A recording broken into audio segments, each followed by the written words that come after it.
Ողջույն բարեկամներ, ահա եւ հասանք այն օրվան, երբ որ Ալիևն ու Փաշինյանը որպես եղբայրներ պարգևատրվում են նույն մեդալներով։ Եվ այսպես փաստորեն աշխարհում այսպիսի մրցանակաբաշխություն կա, որը կոչվում է Զայեդի մրցանակ։ Պարզվում է բավականին հետաքրքիր կազմ ունի այս ժյուրին, որը որոշում ովքեր են արժանանում այս մրցանակներին։ Ժյուրի կազմում են Աֆրիկայի, Եվրոպայի, Ասիայի հայտնի գործիչները, եւ նրանք որոշել են, որ մարդկային եղբայրության մրցանակով պետք է պարգևատրվեն Փաշինյան Նիկոլն ու Ալիևը։ Այն որ Փաշինյան Նիկոլը կարող էր պարգևատրվել, անշուշտ դժվար է վիճարկվել, բայց այդ պարգևը կարող էր տալ անձամբ Ալիևը Ադրբեջանի ժողովրդին կամ Ադրբեջան պետությանը լավագույն ծառայություններ մատուցելու համար մրցանակ, մեդալ, ոսկե մեդալ կարող էր տալ, արձաննել, կանգնացնել Բաքվի կենտրոնում։ Այն որ գուցե Ալիևին էլ կարելի էր մրցանակ տալ, դա ամբողջ ՔՊ-ն պետք է տար իրենց տնտեսական բարեկեցության, իրենց ֆինանսավորելու, իրենց երազանքները իրականացնելու համար։ Գլխավոր հովանավորն է, չէ՞ ամենը։ Այս արդեն 8 տարի է։ Երբ դրա համար իրենք կարող են իրեն մրցանակ տալ։ Բայց որ չէ՞ միջազգային կազմակերպություն, որը բավականին ներկայացչական խորհուրդ ունի, կազմ ունի, տալիս է մրցանակ երկու հանցագործի, սա խոսում է ոչ թե այն մասին, որ այդ մարդիկ են տգետ, հանցագործ կազմ կոմիտեի անդամները, ոչ, սա խոսում է, որ աշխարհը իրոք ծուռ հայելիների թագավորությունն է։ Այն դեպքում, երբ որ Ալիևը պետքա ոչ թե մրցանակ ստանար, այլ ծանոթագիր ստանար Եվրոպական դատարանից իր ցեղասպան ռազմական հանցագործ լինելու մասին։ Նույնը Փաշինյան Նիկոլը ծանոթագիր ստանար ՀՀ դատախազությունից հայրենիքի դավաճանության համար մեղադրանքով, սահմանադրությունը խախտելու մեղադրանքով եւ այլն եւ այլն։ Ցանկը կարելի է երկար շարունակել։ Ալիևի մրցանակ ստանալու մեջ մեծ ներդրում ունի Փաշինյան Նիկոլը։ Իր լռության, իր օգնության, իր աջակցության, անվերապահ նվիրման համար Ալիևին։ Եվ արդյունքում էլ երկու եղբայր արժանացել են մարդկային եղբայրության մրցանակի։ Ու այդ մրցանակը շատ բան է ասում արդեն երկուսի հարաբերությունների մասին։ Թվում է թե ինչ վատ բան կա եղբայր լինելու, եղբայր լինելու մեջ իհարկե վատ բան չկա, եթե քո եղբայր լինելը մեկին ծառայում է քո ազգի, քո պետության, քո ընտանիքի բարեկեցությանը։ Բայց այս եղբայրության արդյունքում մենք ունեցել ենք տասնյակ հազարավոր զոհեր, պետության կորուստ, տարածքների կորուստ, հայրենիքի կորուստ, ունեցել ենք եւ հայտնի չի վերջաբանը եւ ինչքան պետք է ունենանք։ Ընդ որում այս եղբայրը դեռ զորքով գտնվում է Հայաստանի սուվերեն տարածքում, հələ Արցախը չհաշված։ Բայց իրանք արդեն եղբայր են, պարտք ու պահանջ չունեն իրենց։ Այսինքն պահանջ չկա ոչ ռազմագերիների, ոչ տարածքից դուրս գալու, ոչ մի բանի պահանջ չկա, հակառակ երկու եղբայր ջերմ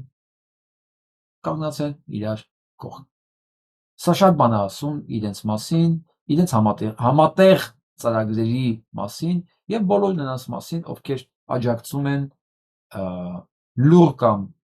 անթակույց այս եղբայրությանը։ Ասենք այդ արագաչափերը եւ մյուս բաները ինչ են անում։ Ես օրինակ ես էլ ամեն շաբաթ տուգանք եմ ստանում։ Եվ ուզում եմ հասկանամ այդ գործողությունը, որի համար իսկ տուգանել են, ինչով է սպառնացել որևէ մեկի անվտանգությանը։ Ոչ մեկի անվտանգությանն էլ չի սպառնում։ Ընդամենը դա ֆիսկալ մեխանիզմ է։ Դուք պատկերացնում եք 2 միլիոն 1.5 միլիոն, լավ 2.5 միլիոն հասուն բնակչություն ունեցող երկրում տարեկան 1.5 միլիոն տուգանք լինի մենակ բանի երթևեկության կանոնների խախտման համար։ Դուք Իսկ հիմա խախտումները կրկնապատկվել եւ եռապատկվել են եւ ոչ միայն խախտումներ, այլ կամերաների առատությունը եւ տուգանքների ձևերը, այդ չեմ ասում չափերի մասին։ Սա մի մարդու մասին է այստեղ։ Եվ այս նկարը թվում է ընդամենը ծաղրանկար է, բայց ամեն ինչ ասում է։ Այս հարաբերությունների մասին։ Երբ որ նստած քարտեզն են գծում երկու թշնամի պետություններ, Փաշինյան Նիկոլը հարցնում է. «Պարոնակ, վերջնական սահմանները կտակ, ասում դու գնա ժողովրդին զբաղեցու միջև մենք կորոշենք, որովհետև ինչպես հասկացել ենք, ախորժակը ուտելուց է բացվում։ Մենակ Արցախը չէր, որ պետքա տային հանգիստ ապրել, հա։ Հետո պարզվեց խնդիրներ կա Տավուշում, հետո խնդիրներ կա Մեղրիում, հետո խնդիրներ են լինելու նաև Գեղարքունիքում եւ այլն եւ այլն եւ այլն։ Վերջում էլ ինչպես իրանք որոշել են 100 տարի առաջ, ոչ մի հայ պետքա չմնա, որովհետև ինչպես Էրդողանն է գրել իր գրքի մեջ, որը կրծքին սեղմած ապրում է Աննա Հակոբյանը, մենք ընդամենը իրենց սրի յաթաղանի վրա մնացած մսի կետորենք, որից ազատվել է պետք։ Այո։ Եվ գիտեք հետաքրքիր է որն է, որ այդ իրեն եղբայր հռչակած Փաշինյան Նիկոլը մտածում է, որ հենց դրանից էլ ազատվեց յաթաղանը։ Ինքը վերջապես ունենալու է իր ազատությունը եւ հանգիստ ապրի։ Իսկ իմ պարտքն է ոչ թե իրան, այլ այս մոլորության մեջ գտնվող մարդկանց հիշեցնել, որ 1915 թվականին Թուրքիայի տարածքում կային մարդիկ, որոնք մտածում են իրենք բավական հարուստ են, ջերմ հարաբերությունների մեջ են, մեծ պարտականություններ են, մեծ ծառայություններ են մատուցել թուրքերին, մեկը թուրքերին, չգիտեմ, հիվանդություններից է փրկել, մեկը իրանց ֆինանսական կոլապսներից է փրկել, մեկը շատ լավ բարեկամ է, հա, մեկը քաղաքական ազդեցություններ դրանց վրա, մյուսը, ասենք, իրենց երեխեքի դասատունը, երաժշտության կապ չգիտեմ, այլ եւ իրենք անպայման ինչ-որ մի ձևով առավելություն պետք է ունենային մնացած թշվառ հայերի նկատմամբ, որոնք չունեին այդ կապերը բարձրաստիճան թուրքերի հետ, ոչ մեկին ոչ մի բան չներվեց։ Ընդ որում պետք է ձեզ ասեմ, Քեմալը, Ստապա Քեմալը գնում էր Կոմիտասի բոլոր համերգներին, այ գնում էր բոլոր համերգ, եւ ոչ միայն ինքը, դե ինքը որ գնում էր բնականաբար ամբողջ երևելիներն էին գնում եւ բոլորը բարձր էին գնահատում Կոմիտասի տաղանդը, բայց 24-ին ինչպես Զորաբին, ոչ մի Գրիգոր Զորաբին ոչ մի բան չփրկեց, այնպես էլ Կոմիտասին եւ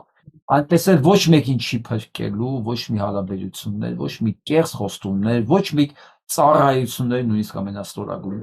որ նրանք մատուցել են այդ հրեշներին, որովհետեւ այդ հրեշները մի բան գիտեն, որ դու մեկը մնում ես հայ,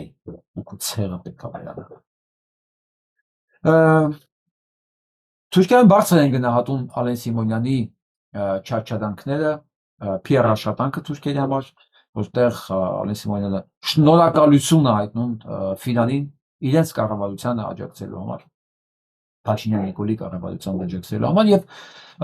վստահ է, որ սա արտաքին միջամտություն չի, այլ երկու երկրների մեջ բարեդրացիական հարաբերությունների նշան, երբ որ հայերը պատրաստ են ամեն ինչ մոռանալ, ասում հայերը իբր Հայաստան իրանք են ներկայացում։ Իմիջիալոց ինքը ներկայանում է այս հայտարարության մեջ Հայաստանի մեծամասնության անունից, որ մեծամասնությունը եղբայրության է ձգտում, բարեկամության է ձգտում, թշնամություն չունի եւ պատրաստ ամեն ինչ մոռանալ, եւ սա շատ բարձր են գնահատել Թուրքիայում, շատ։ Իրենց սրտի արժանախագահն է դարձել Ալեն Սիմոնյանը։ Ես պետք է ասեմ, սա ընդամենը առիթներից մեկն է, որ Ալեն Սիմոնյանը իրենց սրտի արժանախագահը կարող է լինել։ Եվ իրենց սրտի քվեականներն են բոլոր նրանք, ովքեր 8 տարի ձեռքի տված անտրտունջ իրականացել են իրենց առաջ դրված ցեղասպանական ծրագրերը։ Դե մեկի մասին արտահայտվում են, որտեղ առիթ կա, մյուսների մասին լռում են, որտեղ դեռևս առիթ չկա, բայց քպեականները պետք է որ վստահ լինեն ու կարող են վստահ լինել, որ թուրքերը հերվից նայում են ու շատ շնորհակալ են իրենց չարչարանքի եւ բարձր ծառայությունների համար, բայց կրկին դուք դրանով չեք դադարում լինել հայ եւ իրենք հայերի հետ կապված, բոլոր հայերի հետ կապված ունեն մշտական մեկ ծրագիր եւ մեկ նպատակ։ Այնպես որ ես չեմ կարծում ձեր չարչարանքները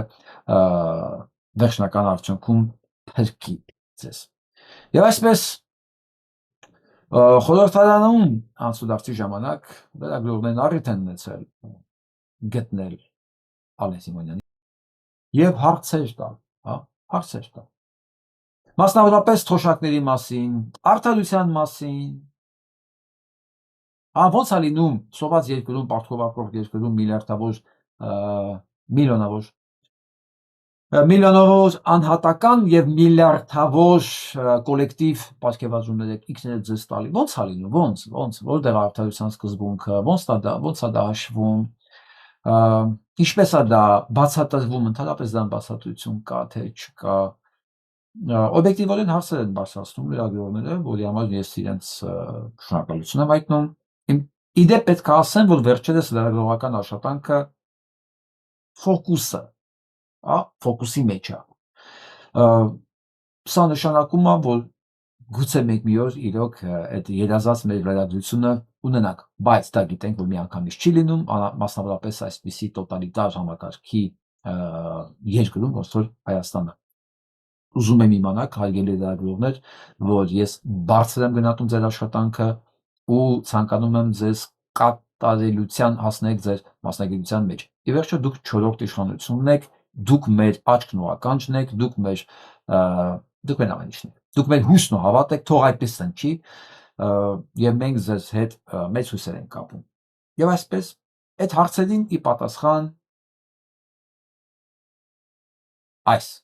կենթանին պատասխանում է, որ այն մարդիկ, ովքեր պետք է տատիկ պապիկների թոշակները բարձրացնեն, իրենք էլի պետք է արեստավարժ լինեն, դա ինքն է։ Այն մարդ, ովքեր այսօր այդ տատիկ պապիկների հոսանքի վարձի որակի գործով են զբաղվում, ճանապարհներ խաղաղություն են բերում, ու բոլոր ուղղություններով աշխատում են, պետք է կարողանան երկիրը ներկայացնեն նորմալ շարունակեն։ Բաստոն ասֆալտ փռելու համար, բացի ասֆալտի փողերը թալանելուց, ուտելուց եւ անորակ ասֆալտ հողի վրա փռելուց, այդ մարդիկ աշխարհին են ներկայանում ասֆալտ փռելու ժամանակ եւ պետքա նորմալ շարունակեն։ Նորմալ ասֆալտ գցողի շարունակեն նորմալ Երևանու համար։ Դե իհարկե սա առաջի դեպքը չի, միակ առիթը չի, որ պետքա մարդու վրա թքողը եւ հետո արդարացողը դրա համար ցինիկաբար պատասխանի նման կարգի հարցերին, սա առաջի դեպքը չի։ Ուղղակի քանի որ հասել արդեն ցինիզմի այս աստիճանի, ես չեմ կարող ասել սա բարձրագույն աստիճանն է, դեռ առիթներ ունենալու ենք ավելին տեսնելու։ Ուզում մի հատ դեպք պատմեմ այս առումով, էլի, ես վերջերս մի քանի երևի բառացի օր առաջ հարութում ընկավ աշխարհի ղեկավարների մասին, հարուստ ղեկավարների, ովքեր ինչեր են հագնվում, ոնց են ապրում, եւ ամենակարևորը ում ձեռքին ինչ ժամացույց կա։ Դա ցենց հետաքրքիր ակնարկով գնաց, բացի ով ինչ սովորություն ունի, ինչ է նախընտրում։ Ես հիշում եմ ուղղակի այդ տվյալները, ընդհանուր մի բան ասեմ։ Որքան զարգացած եւ ցիվիլեր երկիր է, որը ներկայացնում է նախագահը, այնքան իր ձեռքի ժամացույցը էժան էր։ Որքան աղքատ եւ կոռումպացված էր այդ երկիրը, որ ներկայացնում էր այդ նախագահը, այնքան իր ձեռքի ժամացույցը հասնում էր աստղաբաշխական թվերի, միջև միլիոններ։ Ընդ որում ասեմ, ինչքան աղքատ, այնքան ձեռի ժամացույցը թանկ էր։ Համեմատության համար ասեմ, աշխարհի հզորագույն երկրներից, ասենք Ֆրանսիայի նախագահի ձեռքի ժամացույցը գնահատվում է մոտավորապես մի քանի բան է կապում 2-ից 3,000 եվրո։ Համեմատության համար ասեմ, հա, որ Նիկոլ Փաշինյանի ձեռքի ժամացույցը առնվազն 40-50,000 դոլար։ Դուք հասկացաք տարբերությունը։ Սա շատ բան է ասում։ Հիշում եմ անցած տարի ես Նյու Յորքում մտքերիս մեջ Մանհեթանի ես նեղ փողոցներով են փոքրիկ sense քայլում է եւ մի մեքենա բարձր դասի մեքենա sense միանգամից ոնց որ դուրս եկավ դեմս դրոշով, հա, այս չալպտրիկ գույներով դրոշով ես եւ ինչ որ միտեղ է շտապում անակնկալի եկա եւ դե որ տեսա դրոշը հասկացա որ ինչ որ երկրի ներկայացուցիչ է։ Դե դրոշ կավեն S10-ի Mercedes շատ փայլուն, երբ որ տեսա դրոշը ուզեցա հասկանամ սա ինչ երկիր է ներկայացնում ու կողքերս ես նայելով հասկացա որ իրաց ներկայացուցիչությունից է դուրս գալի։ Ասում են Դա 36-37 փողոցի կողմերն էր East Side ու տեսա դա մեր իմիջիալոց մեր բանը միսիան էլ ատեր գտնվում Հայաստանի ներկայացուցիչն էլ այդ փողոցի վրա գտնվում հիմա երկիրը չեմ կարող ասել բայց դա ինչ-որ այդ անհետ կորած աֆրիկյան երկրի ներկայացուցիչ էր նույն բանն եմ ասում ձեզ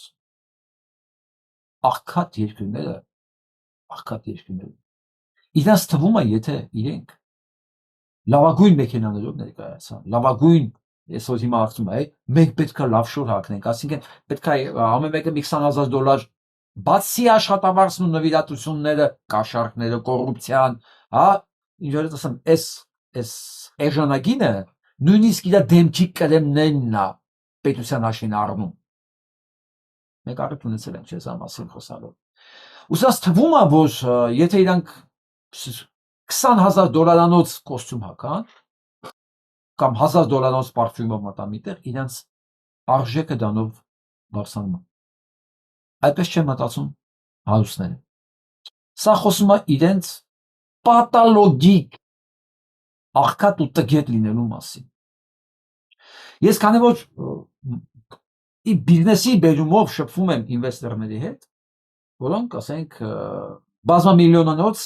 գործարքների ունեցվածքների տերն մի խոսքով իրենք իրական հարուստներն ես դեռ չեմ տեսել մեկի մի ճճացող ժամացույց կամ կոստյում բան ամեն անգամ որ մենք հանդիպման ենք գնում ինձ են մատնացույց անում թե բանը դու ինչ-որ հատուկ գործ ունես ասում չէ ես քո հետ հանդիպման եմ եկել իրենք ավելի համեստ են հագնում քան ես հասարակ մարդ ես ես ինձ հասարակ մարդ եմ համարում այսինքն այս սրան նշանակություն տալը բայց սա իմ հոտ ոչ թե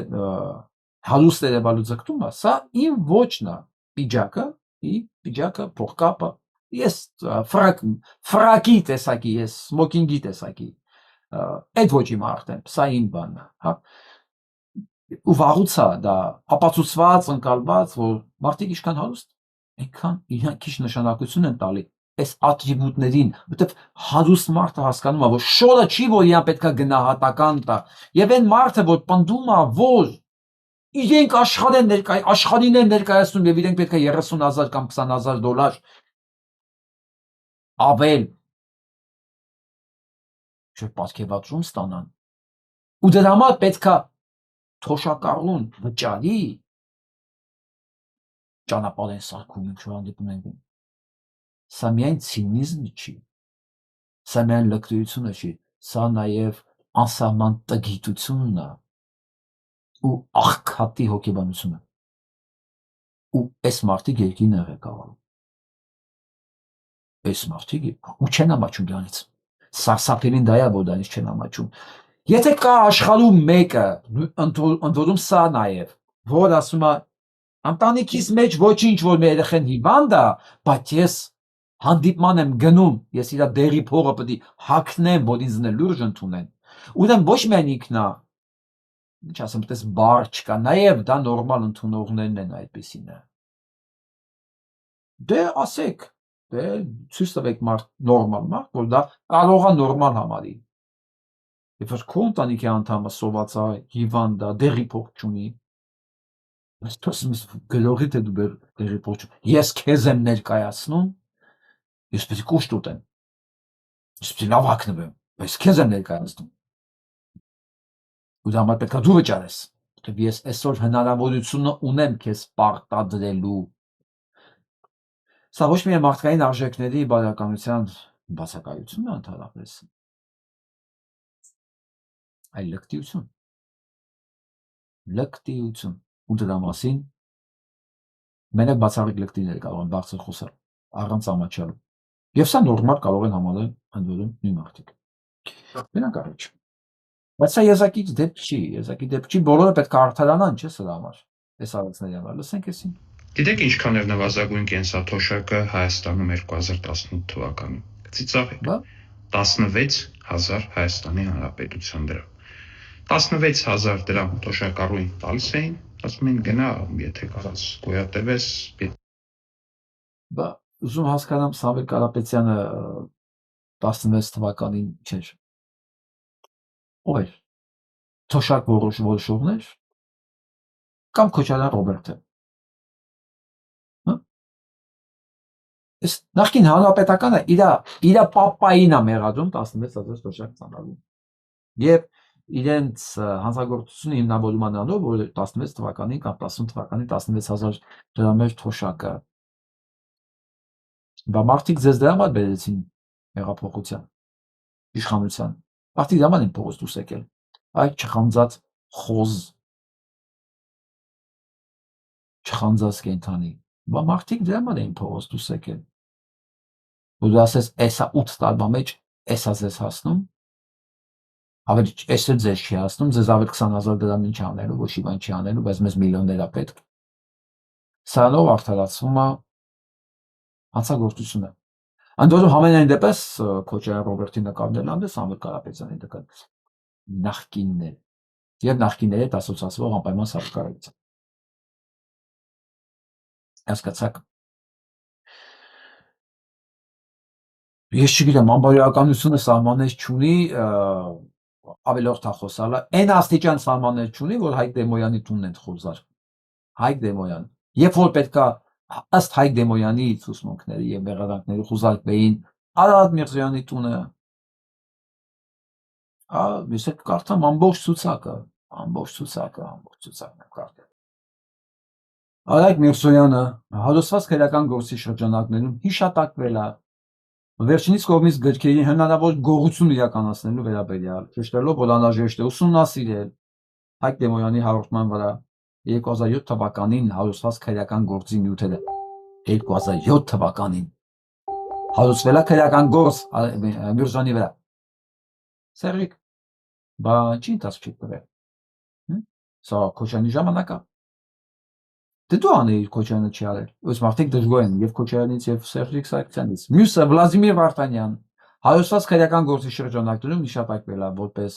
էլի գրքերի հնարավոր գողության իրականացնելու վերաբերյալ շեշտը, որ անհրաժեշտ է ուսումնասիրել Հայկ Դեմոյանի հաղորդման վրա էլի 2007 թվականին հարուցված քրեական գործի նյութերը։ Հələ տեսեք, սրանք իրար հետ են եղել։ Նույն Արայիկ Հարությունյանը դդումը էլի կասկածում 2018 թվականի հուլիսին Հայկ Դեմոյանի բացակայության ժամանակ Ցեղասպանության ինստիտուտի տնօրենի առանձնասերյակ ներխուժելու եւ նյութական վնաս պատճառելու մեջ էլի ցուցմունք կատարել Հովհաննես Հովհաննիսյան էլի կպեական կասկածում 2018 թվականի հուլիսին էլի բացակայության ժամանակ առանձնասերյակ ներխուժելու կրթական վնաս նյութական վնաս պատճառելու մեջ բոլոր ցուցմունքները կա Հարություն Մարուսյան լևոնական պատահական մարդ չկան դեր նախաքննությամբ գիտակցաբար կեղծ տվյալներ տրամադրելու Իսրայելության կարևոր փաստաթղթեր ոչնչացնելու ինչպես նաև փողերի լվացման մեջ հանցակցության հիմքով Սուրեն Մանուկյան էլի նույն ձևով 17 թվականից դեռ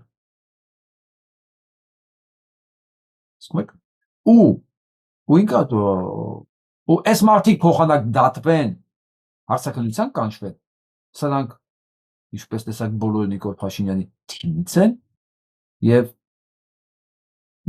խոզարկում են Հայկ Դեմոյանի բնակարանները գիտեք ինչի համար որտեղ ինքը ամեն օր հիշացնում է ամեն օր հիշացնում է ցեղասպանության թանգարանի իրավիճակի մասին հանցագործությունների մասին հայ-թուրքական հարաբերությունների խայտառակ վիճակի մասին ասում է մեր ուշադրության կենտրոնում են այդ Ծիծեռնակաբերդի համալիրում կատարվող շինարարությունը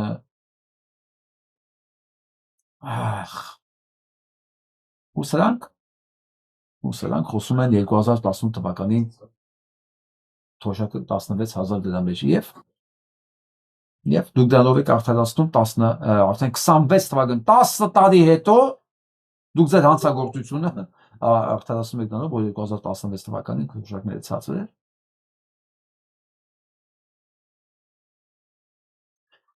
ասենք չկա սրանք վերևս Այս մասով ուզում եմ արտահայտի ուղղակի ես իմ լեփանը սպառվում է թող Պարուհ Հարիկյանը սա մասին ասել Երկու րոպե առաջ խոսում էի Զանգարեցի Հայկ Դեմոյանին իմացա որ Իրաստանը խոզարկություն այսօր ցերեկը հիացած է իր գրություններից մեկով շատ կուր տրամաբանական, իսկապես գիտական ճշգրտության բան առարկելի, որտեղ ինքը որոշակի մեղադրանքներ է ներկայացնում օրինախախտումների վերաբերյալ, այսինքն անում է մոտավորապես այն, ինչ ես եմ անում, բայց ավելի պարզ հարցով։ Ես անում եմ պարզ հասարակ հարցով։ Եվ պատկերացնում եք, այսօր նրան խուզարկում են, թղթերն են քրքրում։ Այս սովետի ժամանակներն էին, չէ՞ որ գալիս էին տեսնում են, որ բառը ինչպես է գրել, իրավունք չունես այսպես գրելու, դա հակասովետական ագիտացիա ու պրոպագանդա է։ Մեր օրերի խոսունալից ապագա ունեցող մեծ գիտնականներից մեկին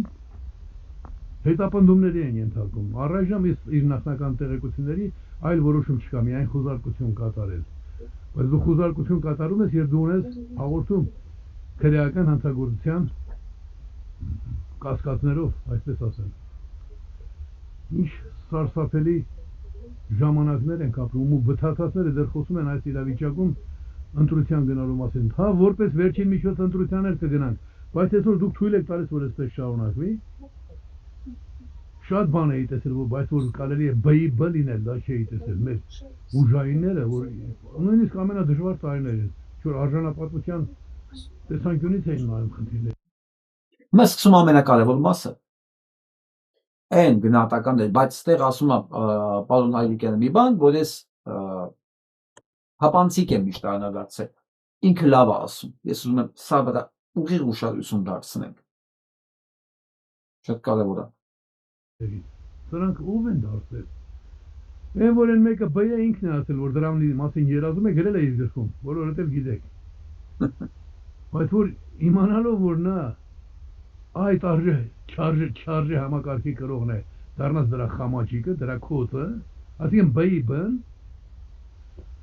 59 տարի Ասեմ ավելին, Ալիևի B-ի B-ն։ Այ քեզ բա տնեցիկ տեղյակ են, թե դուք ով եք։ Ալիևի B-ի B-ն։ Տնեցիկ կուսի են։ առաջ 67 թվականին KGB-ում էի երկրորդ անգամ էի հարցաքննության կանչում Շանթ խմբի գործով էի, Շանթ ընկերության գործով էի բացահայտված էր, բայց այնտեղ ինձ ապացուցում էին քննիչները, որ գործը լրիվ բացահայտված է, ազգային միացյալ կուսակցության մասին գիտեն ով է իմ ղեկավարը, այն Աշյանի, որ ինձ համոզեցին։ Եվ այսպես էր դրված, ասում էին կամ դու հիմա ասում ես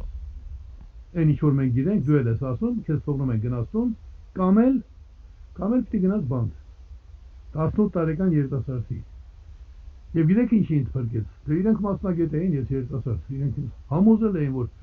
գործերը լրիվ բացված են։ Ինձ փրկեց մի բան, ասի, ով B եղել է, ես B չեմ դառնա։ Ու մանրամասները գրքերումս կա գրված։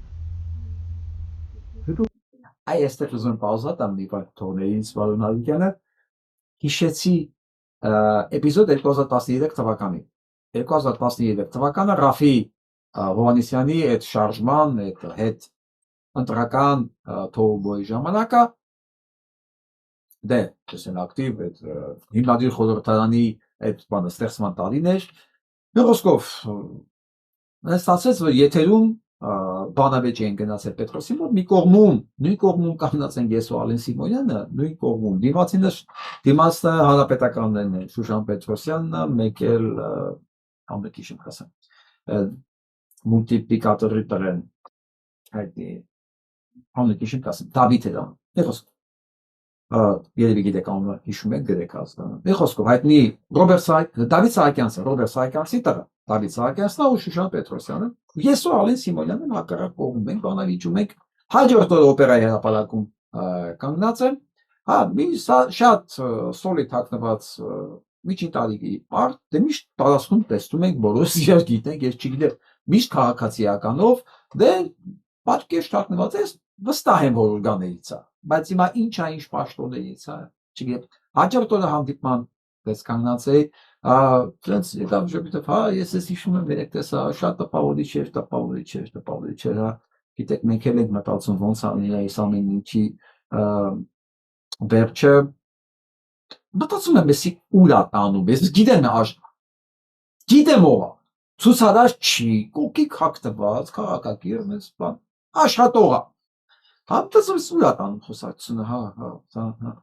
բայց մի բան եմ ուզում եղբայրաբար ասել, ոչ եք նեղանա, պարոն Հակոբյան, էն էլ եթե եղբայրաբար ես ասում, ասեց, այդ Ալենը մեր լակոտն է, իրենց հեռնից։ Ես սենց եղա, ասեցի մինչև ոչ միայն Ալեն ասեց, այն բանում որ տեսնում եք այդ կանգնած, այդ Դավիթ Մավիթներից սկսած միջև չշարունակեմ, ասեց ուղղակի, ասեց ձեր համար եմ ասում, ձեզ հարում եմ, ու գնաց,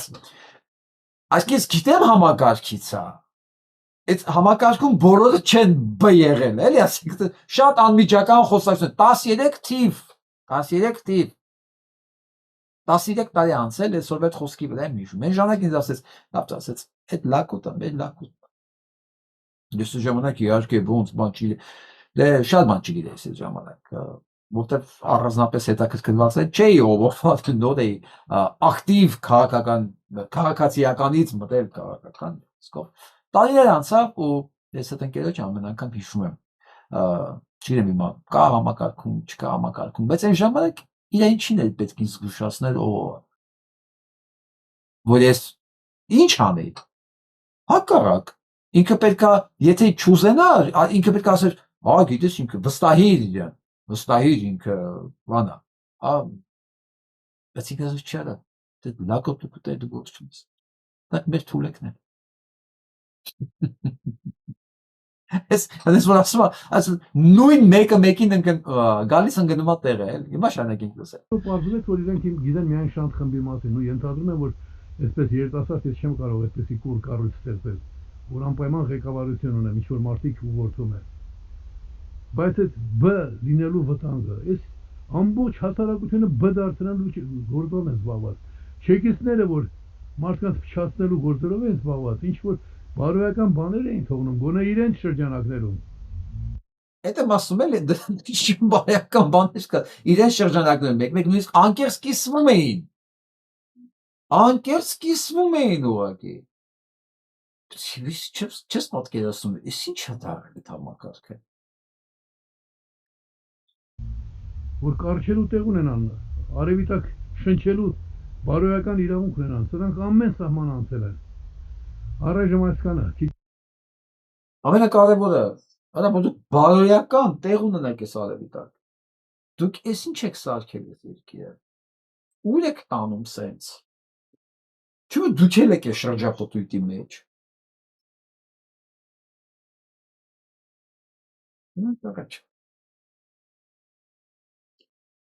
Այսօր Բայրամովն ու Մարկո Ռուբիոնն իր հետ խոսացել։ Երկար քննարկել են թրիփի կարևորությունը եւ փոխադարձաբար գոհունակություն են հայտնել իրենց թրիփի սահուն ընթացքի համար, Հայաստանի հետ հարաբերությունների կարգավորման եւ այլն եւ այլն։ Հասկանում եք, Ադրբեջանը չի բողոքել, որ իրենց Ալիևին ստիպված ականջից բռնել տարել են այնտեղ։ Պատկերացնում եք, ով կմտածեր։ Չէ՞ որ ամբողջ նիկոլական պրոպագանդոնները էս են պնդում, որ արա Ալիևին ցես չոքցել են, տարել են այնտեղ։ Լսանայինք։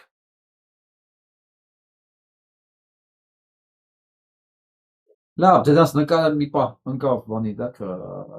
մկնիկի տակ փախավ, բայց դուք հասկացաք ովքեր են։ Հասկացաք։ Ամբողջ նիկոլական վարձկանների դասը պնդում է, որ սա մի ապտակ էր։ Փողեցին դուրս թուրքերին, ադրբեջանցիներին, եկավ Ամերիկան, խլեց երկուսի ձեռքերից, տարավ իրականացնելու Ալիևի երազանքը։ Անխոչնդոտ ճանապարհ, ինչ ուզում անում, երբ ուզում անում։ Քավորներ Ամերիկայի մեծան մաննենա։ Բայրամովն էլ շնորհակալություն հայտնում է Մարկո Ռուբիոին այդ ամեն ինչի համար։ Ոչ մի բողոք, ոչ մի բան չկա։ Ինչի՞ց բողոք են։ Ինչ ուզում են արվում է, էլի։ Ինչ ուզում են արվում է։ Հիմա ում դրոշի տակ արվում, ի՞նչ տարբերություն։ Բաղո մի անգամից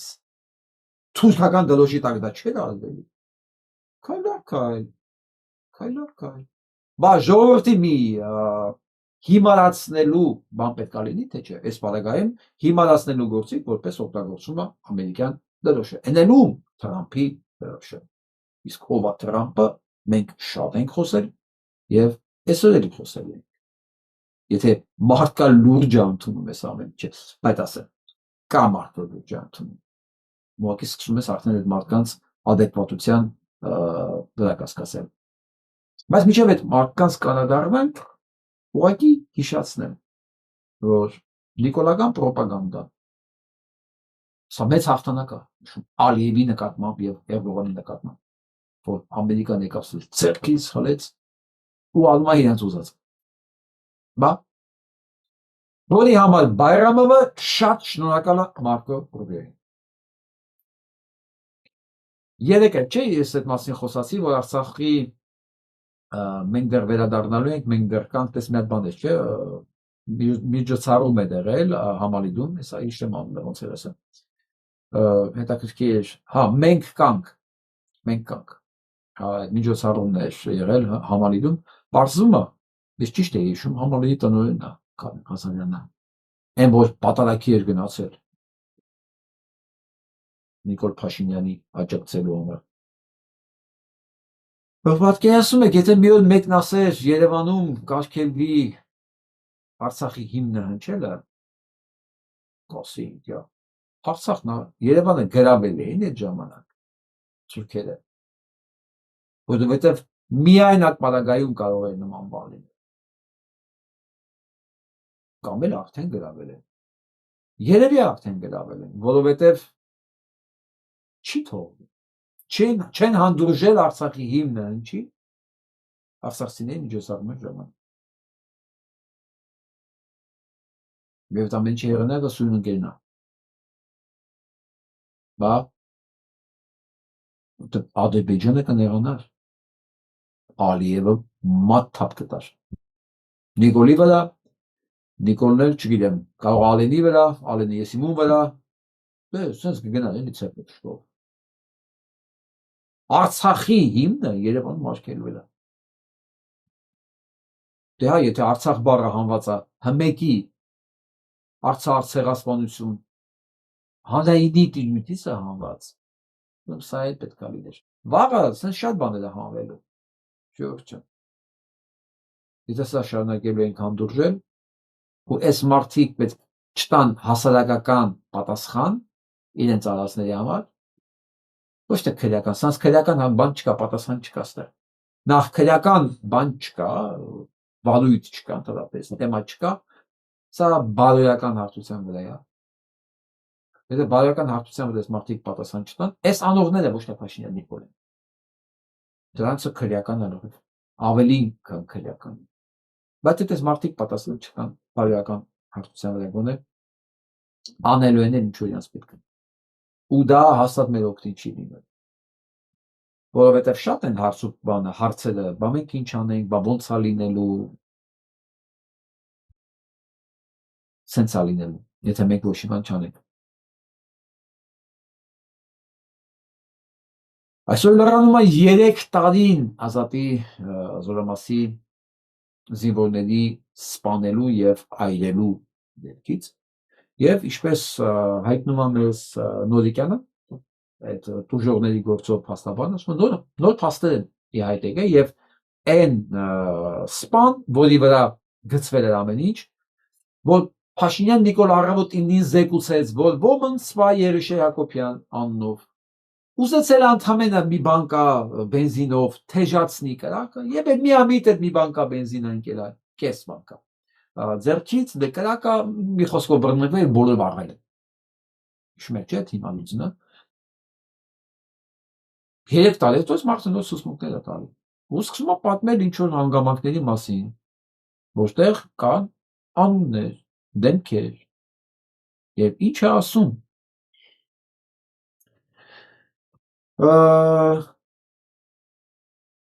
Գործող իշխանության կարգավորյալ ներկայացուցիչներից մեկի անունը կա այդ գործի մեջ, նոր թեմայի մեջ, որ ազգային ժողովի падգամավոր է, որը որոշակի առնչություն է ունեցել նախորդող ժամանակահատվածում այդ կացարանում տիրող հարաբերությունների պարզման գործընթացին։ Երկրորդը ինձ փոխանցված տեղեկությունները մարգարեն նաև Հայաստանի Հանրապետության տարածքում կամ Հայաստանի Հանրապետության տարածքից դուրս գործող քրեական խմբավորումների ներկայացուցիչների անուններից է, որը տարած ներկայացնելու սպայական կազմի հետ, զինծառայողների հետ ունեցած հնարավոր խնդիրների առկայության մասին է։ Փաստորեն։ Ինչ է ստացվում։ Երկու նոր անուններ, մեկը քրեական հեղինակությունը, մեկը ազգային ժողովի падգամավոր, որտեղ ինչ-որ խնդիրներ ունեցել, բայց որոնց քրեական գործի կոծկումը իր վրա է վերցնում առավոտ շուտ Փաշինյան Նիկոլը եւ նույն օրվա գիշերը հանձնարարվում է փորձառու բազմապրոֆիլ բազմասեր ու բազմադեմք Արծրուն Հովհաննիսյանին դա ներկայացնել այնպես ինչ որ Նիկոլ Փաշինյանն է որ քնած էին 12-ին սմեկ գիշերը անկավ բենզինը վառվեցին բոլորը եւ այդ ամեն ինչը համոզում էին մեզ հանրային հեռուստատեսությունից այդ հենց այդ օրը գիշերը դե հիշում եք ես այդ հաղորդումը մաս առ մաս բառ առ բառ վերլուծել եմ ու բացահայտել եմ հենց առաջին օրը որ սուտ են խոսում բոլոր 4-ը բոլորը կա զինվորական դատախազը այնտեղ է սոցիոլոգ Կարեն ոնց է էական չի գիտեք կար հրշեջ այնի աշխատող եւ բազմասեր ու բազմադեմք բազմակի հանցագործությունների հեղինակ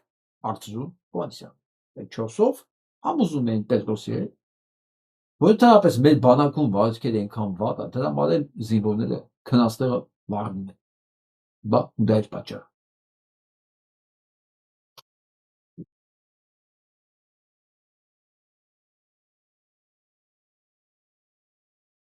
Քառասունչորս օրյա պատերազմի մանրամասների զեկույցի մասով էլի նորից խոսակցություն է եղել, դրա մասին խոսում է Դաշնակցության խմբակցության Գերամանուկյանը, ասում է եփեք ծանոթանալու այդ նոր հանգամանքներին։ Էլի նույն խոսակցությունները, ես հիմա չեմ ուզում այս բառա կրվի, այս բառերի փոխանակման այս հիմա արգումենտների մասին ձեզ պատմել, ուղղակի մի բան եմ ուզում ասել։ Կրկին մերժվում է դա որովհետեւ պարզաբանելով որ այդ հանրաժողովի ժամկետը լրացել է ու դա օրակարգից դուրս հարցը Ալեն Սիմոնյանն է տոնում այսինքն օրակարգի մեջ մի հատ հարց կա ոնց թալանեն մարդկանց թոշակառուին զրկեն թոշակից ու ասեն հիշում ես 18 թվականին ու 16000 դրամ էր ընդհանրապես ստանում ուրեմն սա էր այդպես շատ իսկ մենք ինչ ուզենք պետք է անենք Ոքի իրաց ոչ մեկ չի հարցնել, իսկ 18 թվականին падգամավորներն ինչքան աշխատավարձ ու ինչքան պատկերվածում էին ստանում։ Այ անբարոյականի զավակներ։ Ծայրից ծայր։ Ծնունդով, կենսագրությունով, բովանդակությունով։ Երկու հարց իրաց ոչ մեկ չի տա, բայց վերադառնանք 44 օրյա պատերազմ։ Բասոն 44 օրյա պատերազմի հանգամանքները քննվել են ոչ թե ժողովրդին իրական պատկերը ցույց տալու համար, այլ դա ընդհանրապես պրոտոկոլային գործունեություն էր, գործընթաց, որը ժամկետը լրանալու հետ կապված պետք է շպրտվեր արխիվ։ Այսինքն տեղի ունեցել հայրենիքի կորուստ ու այնքան երկրորդական բան է դա։ Որ ինչ որ հանձնաժողովի ինչ որ ժամկետ է լրացել, թե ով այդ ժամկետը որոշե, թե ինչ կապ ունի ժամկետ լրան, այսինքն փաստի ժամկետ լրանալը ո՞րն է։ Սա ընդհանրապես խոսում եմ մի բանի մասին, մի բանի, որ այնտեղ կան բաներ, իհարկե, լիքը շատ, որի մասին պետք չի իմանա ժողովուրդը, ամբողջ ծավալով, բայց ժողովուրդը շատ բան գիտի, չէ՞։ Իրանք էլ գիտեն, որ ժողովուրդը շատ բան գիտի, չէ՞ որ այնտեղ կռվողներ են եղել, մարդիկ են եղել, ողջը, որ բոլորին չեն սպանել, չէ՞։ Մենք էլ տեսնում ենք այդ հաղորդագրությունները, պատճառի հետաբանկային կապը, առաջի օրվանից եկեք պայմանավորվենք ինչ էլ պատահի մենք փարտված չենք համարելու եւ այլն։ Որ ես էի որոշել, որ sense պետքա լինի, ես կարող էի կանգնացնել, բայց եթե այդքան մարդ չսպանվեր, ինչ չեն ասի, ինձ պետք է ասեին դավաճան, ես պետք գիտենք չտամ ինչի մասին։ Դուք պատկերացնում եք ինչեր կա էլ։ Ոչ են հրապարակում։ Ու բախել են հրապարակել։ Բայց չէ որ այդ ամեն ինչը մենք մի օր հրապարակած տեսնելու ենք։ Որ այն ժամանակ այսօրվա դատախազից սկսած մինչև ածատանորեն, մինչև կա պատերազմի կազմակերպիչներ եւ ամենակարևոր վարչապետացումները բոլոր եւ Արցախի եւ Հայաստանի ըստ այդ գործի քրեական վարույթներով դա դատարանը կորոշի դրանց մեղքի աստիճանը։ Մեղքի ծայրագույն աստիճանը, ես չգիտեմ դա ոնց որ, ես չգիտեմ դա ոնց ձևակերպեմ, հայերենում այդպես ձևակերպում չկա։ Ուզում ասեմ, դուք այսօր հրապարակեք այդ, չէ։ Ուղղակի ձեր չհրապարակելը խոսում է հանցագործության առկայության մասին։ Մենք դա գիտենք։ Ու դուք էլ կոծկում եք հանցագործություն։ Մենք այդ էլ գիտենք։ Այնպես որ եղավ Մանուկյան եւ մնացածները, այդ որ դժգոհ եք իրենց աշխատանքից։ Դուք եք այս ամեն ինչը հրավիրում։ Նաեւ ձեր գոյությամբ այս ամեն ինչը ալվում, ձեր մասնակցությամբ այս ամեն ինչը ալվում։ Ինչքան էլ ուզում եք դուք բողոքեք, խոսացեք, իբր դուք իրար հետ չեք։ Մենք որ գիտենք, որ առանց ձեզ խորհրդարանը չի կարող գոյություն ունենալ։ Դուք այս համակարգի մի մասն եք։ Ընդհանրապես մի մասը չեք, կարևոր մասն եք։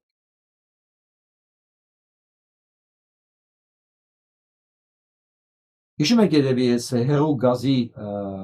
արհեստական բանը որ ստեղծեցին, կալիզիսը, սա նրա համար ինչպես կանխատեսելի էր, որ նույն հերու գազը, որ Ռուսաստանից էր գալի, այսօր գա Ադրբեջանից։ Այդ հերու գազ եք ուզում, սա է պետք է գա Ադրբեջանի տարածքով։ Ասենք Ռուսաստան, Ադրբեջան, Վրաստան ու Հայաստան։ Այսինքն Ռուսաստանից չի գալու ուժի գա։ Ռուսաստան, Ադրբեջան։ Այո։ Այս ամեն ինչը արվում մի բանի համար։ Ադրբեջանին զինելու, Ադրբեջանին վճարելու, Ադրբեջանին փրկելու, որ նրան ոչ թե Հաագայից բան ուղարկեն, բաբեստկա, ոնց հայերեն ասեցին, ծանուցագիր հանցագործ լինելու համար, ոչ թե դա ուղարկեն, այլ մրցանակ։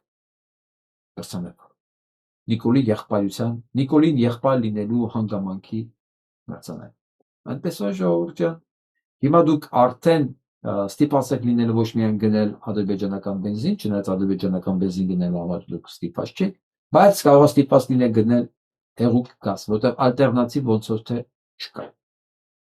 Որ ժողովուրդը ասում է, ժողովուրդը չէ, այս իշխանությունը քիչ-քիչ բերելու է ամեն ինչը Ադրբեջանի տարածքով։ Պարզվելու է վաղը։ Այն ինչ որ չի արտադրում, չէ որ հեղուկ գազն էլ ադրբեջանական չի, դա ռուսական է։ Վաղը շաքարավազ, ալյուր, առաջին անհրաժեշտության ապրանքներ, ամեն ինչ որ ուղիղ էլ գալի, գալու է Ադրբեջանով։ Այո, եւ դուք սովորելու եք, հարմարվելու եք Ադրբեջանի տարածքով նույն ապրանքը բերելու հանգամանքի։ Անց որոնք դա գիտեք նաեւ ինչ է նշանակում։ Որ այդ ամեն ինչի նկատմամբ ուղիղ վերահսկողություն ունենալու Ադրբեջանը։ Այսինքն ցանկացած ժամանակ դա կարող է չգա։ Ցանկացած բիզնեսի համար երկարատև պլանավորման, չէ՞ որ նա ընդունում է հումքեր, մատակարարներ, ժամկետներ, մի խոսքով, դա երկարատև ծրագիր, ով արտադրություն ունեցել, հաստատ կիմանա, որ ցանկացած արտադրության համար հումքի մատակարարման ժամկետները, ճանապարհները, գինը, ամեն ինչ պետք է երկարատև ապահովված լինի։ Եվ Հայաստանին կամաց մտցնում է մի հատ սխեմայի մեջ, որ ինքը արդեն սկսելու է պայմանավորվել դա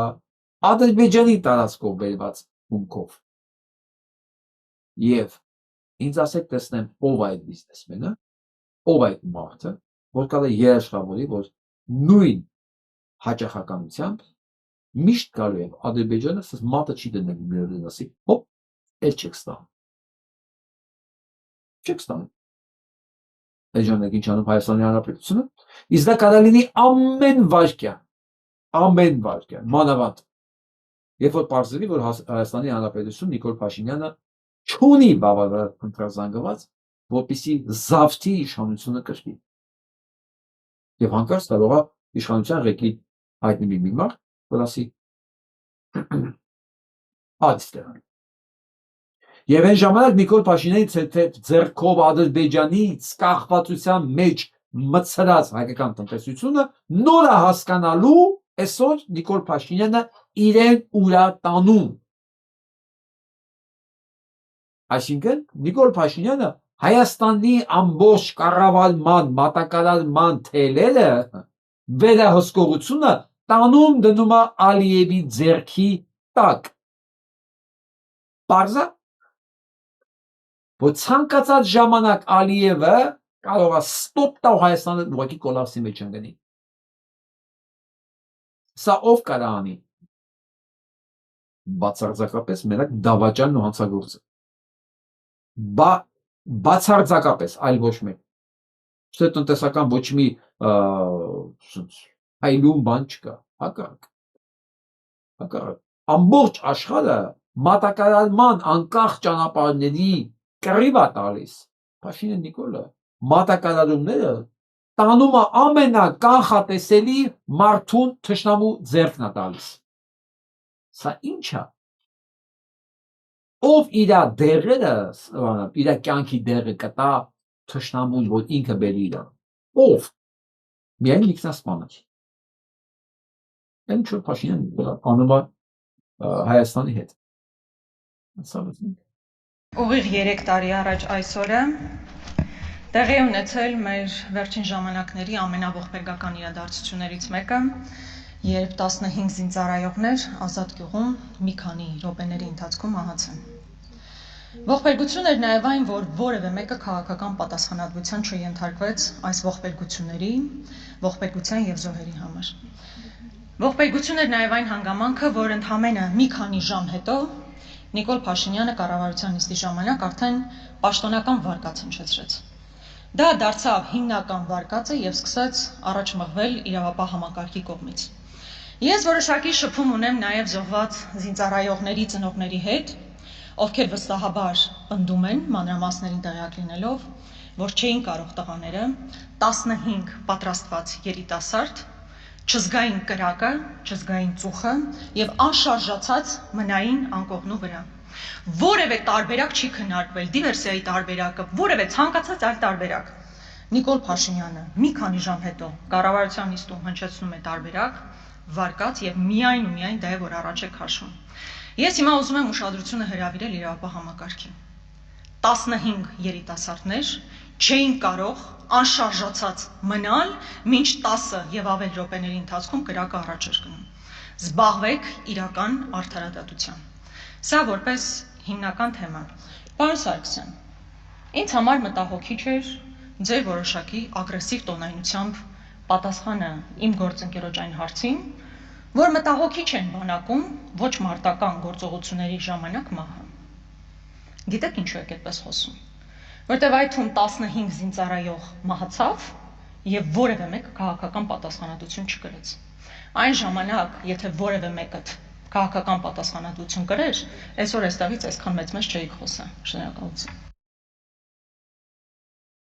Ամենից ճիշտ ասված ուղղակի ես հիմա հարգելի Աննա Գրիգորյանին հարցում եմ տալու։ Բա ինչ եք մնացել խորհրդարանում։ Եթե ձեզ դուրս չի գալի իրենց խոսակցության տոնը, եթե ձեզ դուրս չի գալի, որ 3 տարի ոչ մեկ քաղաքական պատասխանատվության չի ենթարկվել, ինչի մենակ քաղաքական, քրեական չի ենթարկվել, չէ՞։ Երբ որ բացահայտ գիտեք, որ գործը ուղղորդվում է առաջին օրվանից ուղղորդվել է, եթե դա ինչ լավ գիտեք ու գիտեք,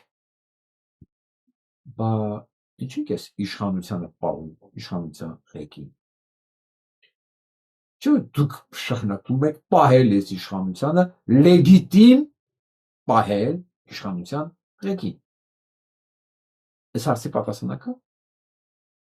Իհարկե ոչ։ Կամ կա, բայց դուք չեք ասի։ Հետևաբար, այն ինչ որ դուք հիմա ասում եք, որը բացարձակապես ճշմարտություն է, զրո արժեք ունի։ Որովհետև դուք էլ ձեր մասով մասնակից եք այս մեծ հանցագործությանը, որ ինքներդ եք բնորոշում, որ սա հանցագործություն ուղղորդված հանցագործություն։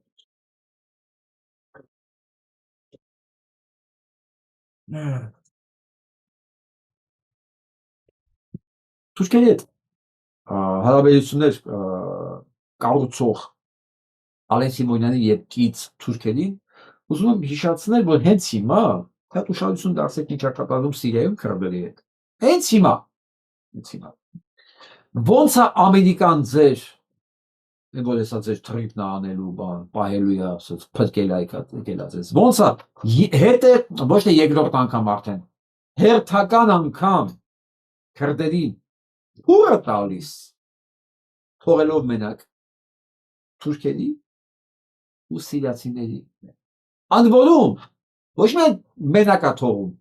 աջակցում է սիրիական բանակին ընդ որում սիրիացիներն էլ գիտեք ընդողոմա ղեկավար Ալ-Քայդի նախկին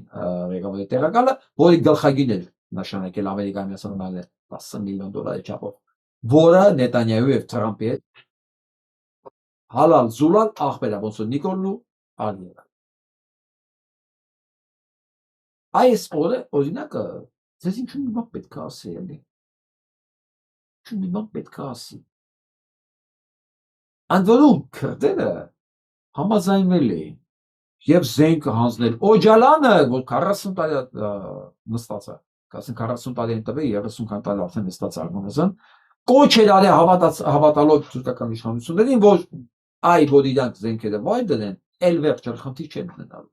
ոչ Սիրիայում են խնդիր ունենալու ոչ Իրաքում են խնդիր ունենալու ոչ Թուրքիայի տարածքում են խնդիր ունենալու կուտը կերել էին կոչ արել էին թուրքերի քրդերի մի մասներ դրել է զենքը վայր այսօր ոչ միայն կոտորվեցին տարածքներ կորցրեցին իրանք երթական անգամ հասկացան որ կատարյալ ապուշը կարա թուրքի խոսքի վրա հույս տնի ու զենք վայր դնի բայց մի ամբողջ հայկական պետականություն տարել թռել են թուրքերի ոտի տակ խաղաղություն մեզ զենք պետք չի զիվում են միայն պատերազմելու համար խաղաղության համար չեն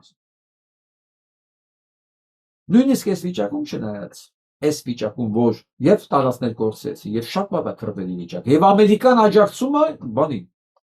թուրքական այդ Ալ-Շարայի թուրքերի կողմից նշանակված այդ Ալ-Քայդայի նախկին ղեկավարին, ղեկավարի տեղակալին բայց քրդերի ղեկավարը չի կապիտուլացվել չի հանձնվել ասել է 1:40 է մեր հարաբերությունը ուժի տեսեք ուժային հարաբերությունը սիրիական բանակի հետ 1:40 իսկ կմեռնեմ բայց չեմ կապիտուլացվի իմ ժողովուրդը չի հանձնել տարածքներ են կորցրել գնացել են հավաքվել են այդտեղ իրենց տարածքներ են կորցրել չեն կարողանում դիմադրել բայց կապիտուլյացիայի չեն ենթարկվում որովհետև հին ճշմարտությունը ասում է որ պարտված ազգերը կարող են վերականգնվել եւ հաղթել հանձնված ազգերը ոչինչ անում են քրդերը շատ լավ գիտեն որ իրանք կարող են պարտվել այսօր վաղը վերականգնվել հանձնվելու պարագայում իրանք արժանանալու են նրան ինչ որ հայերն արժանացան ընդ որում որի մեջ նաեւ իրանք մասնակցություն ունեին իրանք չհասկացան որ հայերին կոտորելով հայերի տարածքները բռնազավթելով մաքրելով հայերից այդ ամեն ինչը իրաց վերցնելով հաջորդը իրենք պետք է լինեին որովհետև թուրքի համար միևնույնն է դու հայ ես թե քուրդ ես դու թուրք չես մանավանդ եթե չես ուզում դու իր օրենքներով ապրելու սա պետք է ինչ-որ մի բան ասի սա բանական մարդուն ինչ-որ մի բան պետք է ասի բայց բանական մարդուն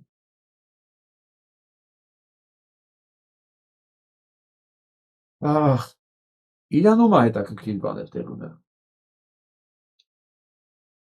Պեզեշքյանը կոչ անում ինտերնետը լրիվ բացել չնայած մասսայում բացված է ինտերնետը Իրանում բայց Պեզեշքյանը բան ունի ամբիցիա ունի դառնալու կարծես թե երիտասարդ սերնդի կամ ապստամբների լիդեր որը բան չի ավելավա ինքը դառնա լիդեր քան այն պիղծը որ ասում են բանը ռմբակոծի իրանը այն շահի լակոտը որ նստած Ամերիկայի Միացյալ Նահանգներում եվրեների հետ գլուխը պատին է տալիս այն գլխարկը գլխին դրած որ մենակ ամեն գնով գա իշխանության։ Սա իր ազգի դեմ դուրս եկած Փաշինյան Նիկոլա էլի։ Ավելաբար այս մարդը իրոք դառնա ռեֆորմատոր է եւ կարողանա հասնի փոփոխությունների։ Այդ դեպքում Իրանը չի մասնատվի, Իրանը չի դառնա Սիրիա։ Ես ուրախ եմ այս բաների անցումի փոփոխությունների համար, այսինքն եթե ինքը կարողանա դա իրականացնի, Իրանը կմնա Իրան, կդառնա ավելի աշխարհիկ եւ ամենակարևորը ստաբիլ Իրան, որը Հայաստանի համար օդու ջրի նման է։ Օդու ջրի նման։ Ես գիտեմ, որ Հայաստանում Իրանի դեսպանի շատերը նեղացել էին իր շատ կտրուկ խոսքերի համար, բայց պետքա հասկանանք, որ կտրուկ խոսքերի մեղավորը դա Հայաստանի իշխանություններն են, ոչ թե հայ ժողովուրդը, ու իրենք հասկանում են ինչա կատարվում, իրենք տենում են այս չկառավարությունը, այս չմարդկանց խումբը, ինչ անում սեփական ժողովրդի նկատմամբ։ Ունեցած որ այն մարդիկ, ովքեր նեղված են դեսպանի հայտարարություններից, կարելի է մտածել Փաշինյան Նիկոլի համար է ներվել։ Այն ինչ որ ինքը ասում է, դա ուղղված է կառավարությանը, հայ ազգի դանդաղ ոչ մի բան չունի։ Որովհետև Նիկոլ Փաշինյան չի ներկայացնում հայ ազգը, ինչքան էլ որ Ալեն Սիմոնյանը դրա մասին գրի թուրքերի։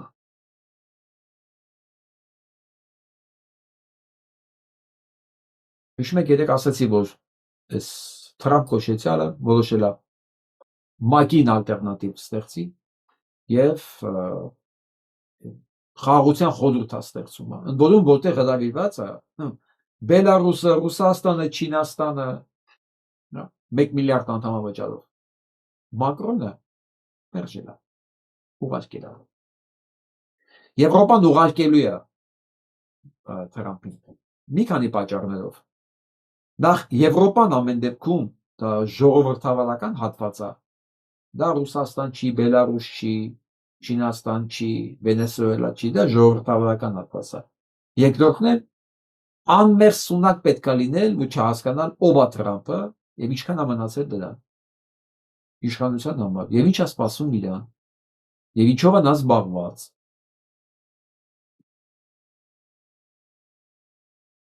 Սա вообще ֆենոմենալ է նայեք։ Այմջելոց Մոլդովանը սկսել է ԵԱՏՄ-ից դուրս գալու process ուղղակի ուզում հասկանալ ինչի հիմա, բայց միջև հիմա ինչ է մտածել։ Սա Գրենլանդիան է, Գրենլանդիայի բնակիչը դուրս բնակիչներ դուրս են եկել 10,000-ավորներով ու Թրամփին ասում են ինքը ուր գնա։ Ես չգիտեի որ Գրենլանդիա իսկոն մարդ է ապրում։ Ասում են ինչքան մարդ կա դուրս է եկել։ Ինչքան մարդ կա փողոցներում։ Տեսեք Թրամփին ուղարկում են համապատասխան ուղղությամբ։ Ու Թրամփը սա դիմաց Նորվեգիայի Նոբելյան մրցանակի խորհրդի նամակ է գրում։ Ասում է, քանի որ դուք ինձ մերժել եք խաղաղության մրցանակ տալու համար, էլ ինձ հետաքրքիր չի խաղաղությամբ զբաղվելը։ Ասում ինքը իր ասելով խաղաղություն տարածելով է զբաղված, բացառապես միայն խաղաղության Նոբելյան մրցանակ ստանալու համար։ Եվ ինքը պարզ գրում է, որ դադարելու է ինքը խաղաղություն փնտրել։ Դադարելու է։ Դե դուք ասեք սա ով է։ Ասում է Գրենլանդիան իմն է։ Ու մեզ մտնելով ամեն ձևով գրավեն։ Ոչ մեկ չի կարողանալու ինձ դիմադրել։ Վերջ։ Ես արդեն որոշել եմ։ Չկա մի հատ փաստաթուղթ, ըստ որի Գրենլանդիան դա ըստ իր է, ասում եմ։ Դա Դանիային է պատկանում։ Չէ, ասում եմ, ես էլ ընդ ռազմաբազաներ ունեցել, ընդ որում Գրենլանդիան ասեցի, չէ, 45 թվականից Դանիան է թողել, որ ամերիկյան ասանները այնտեղ հետազոտություններ անի, նույնիսկ ոչ թե ռազմաբազաներ, հետազոտություն, հանդեր բան եւ այլն։ Ու դրա դիմաց այսօր Թրամփն ասում է, ես այնտեղ եղել եմ, դա իմն է։ Սա Զանգեզուրի Միջանցքով ոգևորվածների համար է նայել ասում եմ։ Եվրոպան հասկանում է ով է։ Մարդ, որը մրցանակի համար կարող է պատերազմ չսկսի, բայց դա պատերազմ է սկսում։ Վենեսուելայի դեմ նախագահ է գողանում։ Հետո էլ դրա մասին գնում է իրենջում։ Քանի որ դու մրցանակ չես տվել, էլ իմաստ չունի պատերազմ չսկսելը։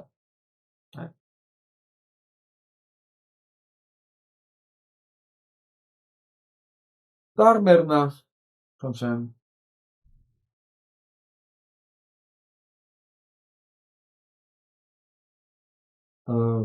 Մերժել է Թրամփի նույն առաջարկը $1 միլիարդ դիմաց դառնալ այդ խաղաղության այդ բանի անդամ, այդ կլուբի անդամ։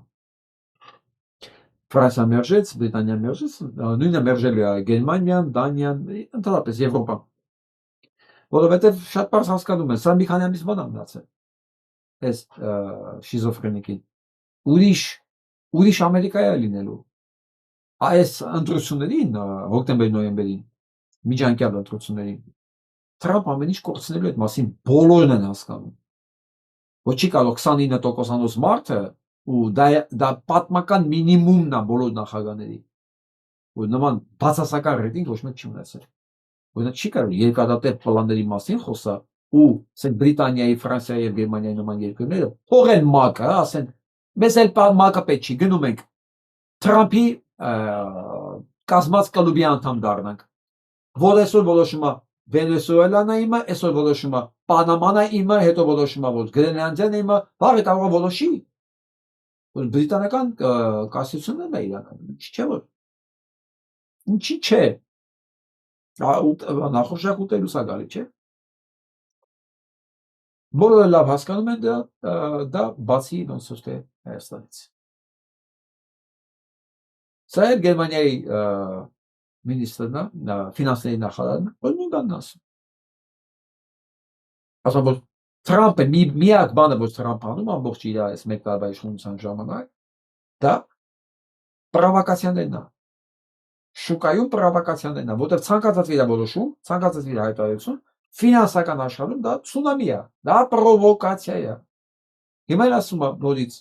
ով ինձ հետ չի Գրենլանդիայի հարցում, տարիֆ եմ դնել նրա վրա։ Ռեկետ չի, կոպի կիրպիչ։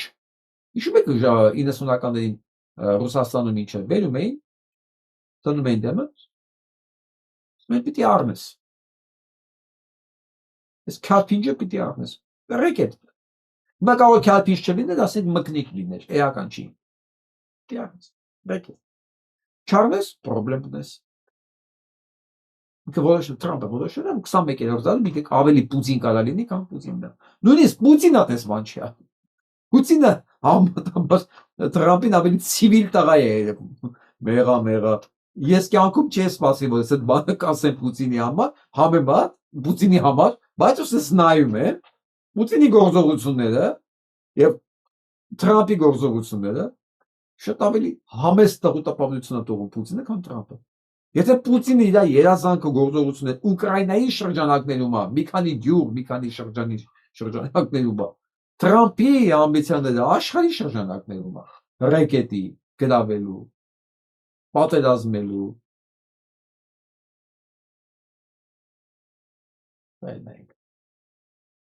Այս վերջերս քանի որ պատահական կամ թե ոչ պատահական չգիտեմ, դա ժամանակը ցույց կտա։ Ինձ մեղադրեցին հակասեմիտ լինելու մեջ, ուսում սա լսեք։ Высказывается против политики Израиля, таких людей тут же обвиняют. Высказывается против политики Израиля, таких людей тут же обвиняют в антисемитизме. Что вы, как израильская еврейка, можете на это сказать? Ну, ով Իսրայելի քաղաքականությունը հնադատում է միանգամից ստանում հակասեմիտ։ Միջալոց, ես մոռացա ասել, որ հակասեմիտ բառը բացառապես Իսրայելի նկատմամբ օգտագործողները ստում է խելացի չէ։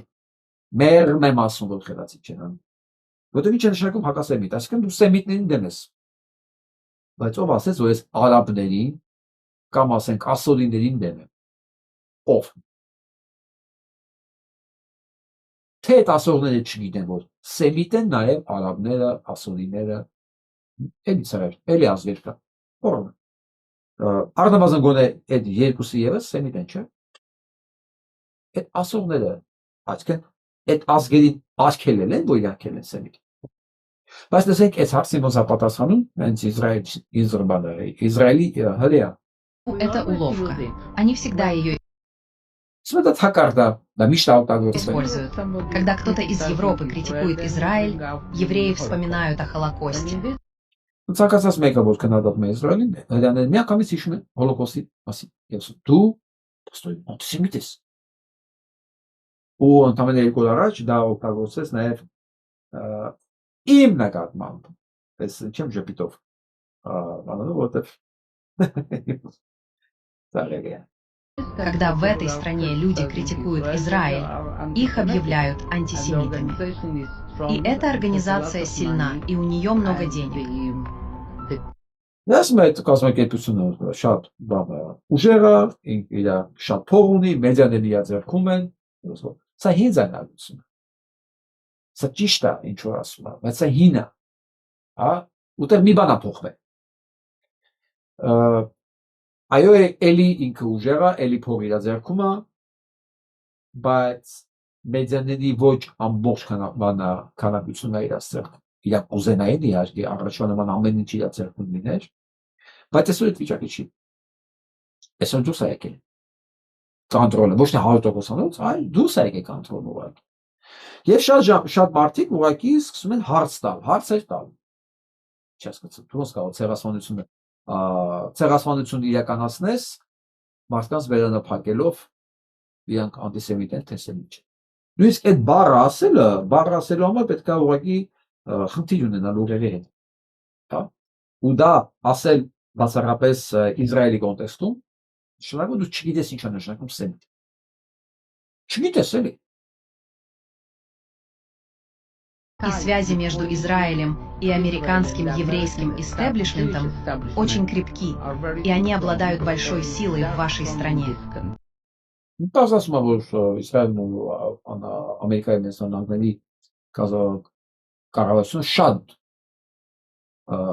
ջերմ հարաբերությունների մեջ են, ջերմ չէ, մոտ հարաբերությունների մեջ են, եւ Իսրայելը մեծ կոնտրոլ ունի Ամերիկայի մեծանալների նկատմամբ։ Սա մի քիչ ավելի երկար է, չեմ ուզում սա վրա շատ կենտրոնանալ, ուղղակի սա մասին խոսում է նաև Իսրայելի հրեաները։ Սա ոչ մեկ բազմազան գաղտնիք չի։ Վերադառնանք Հայաստան։ Ձեր կարծիքով Նիկոլ Փաշինյանն իր որ արժանիքի համար է մոտ 14 միլիոն դրամ պարգևավճար ստացել։ Ինքը շատ մեծ բաներ է արել, շատ Հայաստանը հանձնում է կամաց մաս թուրքերին, երևի դրա դիմացել ստանում է պարգևավճարներ։ Ոչ միայն պարգևավճարներ, նույնիսկ եղբայրության համար նշանակ ասան, ալիվից։ Ուրիշ ոչ մի բան չեմ կարող ասել։ Տեսեք ինչ ձևով է ապրում այսօր մեր Երևանը։ Էսի առաջվա Երևանը չի։ Էսի դարձել է մի 2 հոգու Երևան։ Այս Երևանը 2 հոգու ձեռք է մնացել ու իր նմանների։ Լավ ասված։ Ու ինչ ուզում են էլ անում են։ Բաժանորդ։ Ցանկ։ Ես շատ լավ է մեկը մտել։ Եթե Նիկոլ Փաշինյանը ձեզ դիսկոտեկ հրավիրի կգնաք։ Չեմ ուզում հայհոյել։ Չեմ ուզում հայհոյել։ Adekvat պատասխան ես մյուսը լսենք։ Ձայնը։ Կգնաք։ Եթե Նիկոլ Փաշինյանը ձեզ դիսկոտեկ հրավիրի կգնաք։ Իհարկե ոչ։ Ինչու՞։ Դե եթե պետք է գնամ։ Ինքն ասել է, որ երիտասարդներին շուտով հրավիրելու է դիսկոտեկ։ Ну, շատ բան կարող ենք ասել, այդ կապ չունի, որ ինքը ասել է, դրանց բան չի փոխում։ Դե ով որ գնա իր խնդիրն է, բայց ես անձամբ չեմ գնա հաստատ իր գազվակերպված դիսկոտեկային, էլի։ Ես չգիտեմ ում է դեր խոսում, չեմ կարող մտաբերել, հարցուփորձ արեցի ինչ ինֆորմացիա ունի, ինչ ազգում երիտասարդների մոտ ռեակցիան վերաբերմունքը Փաշինյան Նիկոլի նկատմամբ հետաքրքիր բան ասեց երիտասարդներն ինքը հետաքրքիր չի եւ իրեն դուրս չեն ընդունում ոչ թե այնպես չարացածել են դուրս չեն ընդունում այս տղու պատասխանը ուղիղ տեղավորվում է իր նկարագրած վերաբերմունքի մեջ ինձ համար սա նորմալ է ինձ սա դուր է գալիս նախ որ երիտասարդները զբաղված են իրենց գործով, իրանք չարացած չեն եւ միևնույն ժամանակ լուրջ չեն ընդունում, հասկանում եմ դա կեղծ է, ֆեյք է, իրանցը չի, դա հիմարություն է։ 3% շատ լիներ։ Թե ինչքան է շատ, ինչքան քիչ, իսկ մենք շուտով կիմանանք։ Եվ հաղորդման վերջում ես ուզում եմ այս փաստի մասին խոսել։ Սա մեր Շերլին Սարգսյանն է, որ արդեն 78 տարեկան է։ 78 տարեկանում լես այդ գեղեցկու նայեք, լես հրաշքի 78 տարեկան։ Այսօր առավոտյան ժամի 5-ին ինքը բացել է իր հիվանդանոցը։ Հիվանդանոց, որտեղ սպասարկվելու են անտուն մարդիկ, լրիվ անվճար։ Առաջի փաստորեն այսօր կլիենտը, որ հիվանդը, որ եկել է բուժվելու, որտեղ միջալոց բոլոր ծառայությունները կան, միջև քաղցկեղային բուժումներ, միջև դենտիստ ատամի խնդիր ունենալ, որը ամենաթանկ ու ամենաանհասանելին է ամերիկացի ժողովրդի համար։ Նույնիսկ դրանք է։ Ամեն ինչն է անվճար այդ մարդկանց համար, ովքեր տուն չունեն։ Ու առաջի այսօրվա մարդը, որ փաստորեն ուղեկցել է այնտեղ, եղել է ղեկավար հաշմանդամ բանակի, որի բառերով ասած ինքը 14 տարի ոչ մի բժշկական օգնություն չի ստացել։ Չգիտես, ես զարմանում եմ, որ դա հնարավոր, բայց ես չեմ կարծում, որ սա սուտ է գնված։ Բայց այն հանգամանքը, որ հայը հասնելով հսկայական հաջողությունների ցեղասպանի սերունդ, ցեղասպանվածի սերունդ, ասենք ինքը, Քիմ Կարդաշյանը, Անդրեյ Ագասին, Քրկոյանը, նույն սերունդն են։ Այսինքն իրանք այն ցեղասպանվածների սերունդն են, այն որոնց իրենց հայրերին Ամերիկայում կոչել են սոված հայեր, ավելի վատ բառ կա, սոված չէ, starving Armenians, starving սովամահ, այն որ սովից հյուծված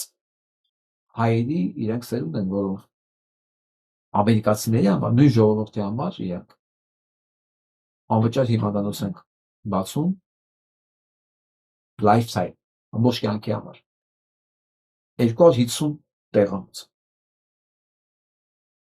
Նույն բանի միջալոց անում է Քիմ Կարդաշյան, նույն բանը չէ, տես բաներ, որ ուտելիք է բաժանում, իր փողերով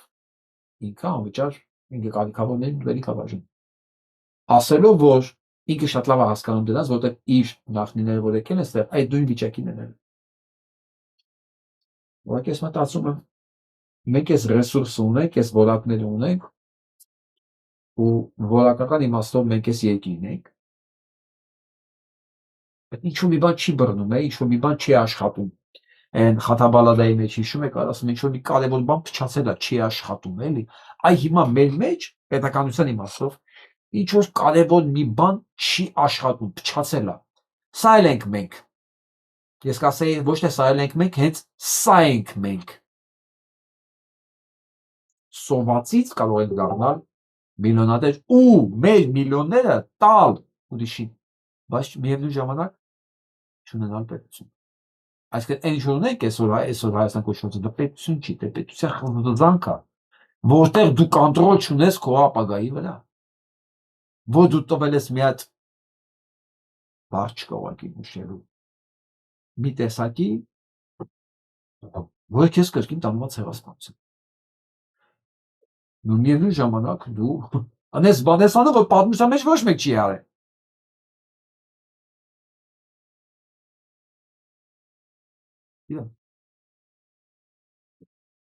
Ես կուզենամ մի հրաշքով մենք հայերով մանավանդ այն մարդիկ, որոնք փորձ ունեն ասպարեզում, մեծ կառույցներ են ղեկավարել, չգիտեմ կուսակցությունները, միությունները, ձև գտնեինք, ձև։ Այս ռեսուրսները միավորելու պետություն սարքելու համար, որովհետև եթե այս ռեսուրսները չի ծառայում պետություն սարքելու համար, սա ընդամենը սրտի մխիթարանք է, սրտի մխիթարանք, այո ճիշտ բան անում, բայց այս ընդամենը մխիթարանք է, այս ռեսուրսը կարող է ծառայել պետականություն ստեղծելու համար, բայց շերը չի մեղավոր, այդ մարդիկ էին մեղավոր, որոնք պետք է արածել էին, պետք է իրենց վրա վերցնեն այս պատասխանատվությունը ազգային ծրագիր ներկայացնել, ազգային ծրագիր ներկայացնելու չէ, իրականացնելու, ունենալով ինչ-որ լծակներ,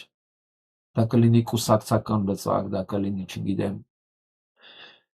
եկեղեցու լծակներ, եկեղեցին կարող էր անել սա իրական, բայց դե ունենք այն ինչ ունենք, ու վատայնա գիտեք, որ վատայն չի, որ մենք են ինչ ունենք, վատայնա, որ կարող է էլ չունենանք շուտով, ու ամեն ինչ անում է, որ մենք էլ չունենանք։ Դե, կամ կդիմադրենք,